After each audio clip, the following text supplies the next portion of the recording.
Willy Dozan. Zhuang Chenli, yang lebih dikenal sebagai Willy Dozan atau Billy Chong, lahir tanggal 10 Februari tahun 1957. Seorang aktor legend, pesilat, sutradara, dan produser Indonesia keturunan Tionghoa.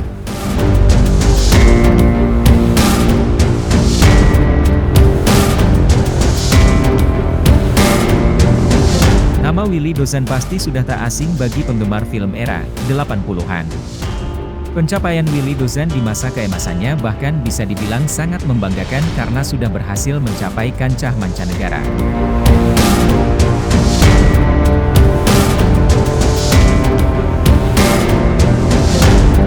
Willy pernah tinggal di Hong Kong, Taiwan, Jepang dan Amerika Serikat selama beberapa tahun untuk mempelajari dan menekuni film bergenre action.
For Permista, semoga terhibur. Jangan lupa subscribe, like, dan komennya. Nantikan video menarik lainnya.